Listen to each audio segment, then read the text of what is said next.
видите, эти бурятские традиционные костюмы, серебро, меха, дорогие материи, парча.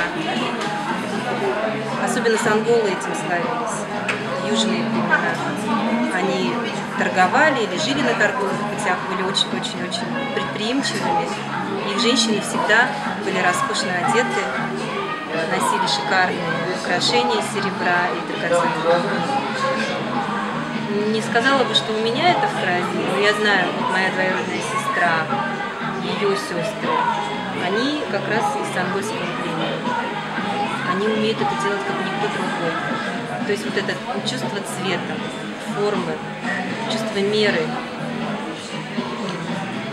Но они поспорят с французскими мадемуазель и мадам в умении себя преподнести, в умении выглядеть на улице сногсшибательно. Молодые, высокие, с хорошими волосами, зубами, кожей. Они могли бы, конечно, ничего не носить и быть прекрасными. Но тоже же вот это чувство моды, чувство стиля присутствует. Что они в основном носят? Корейский стиль сейчас очень популярный. Корея сейчас диктует вообще моду по всей Азии.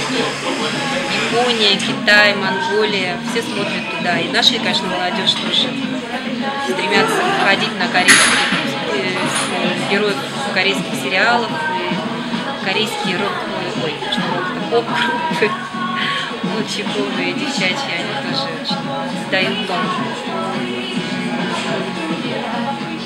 Что еще?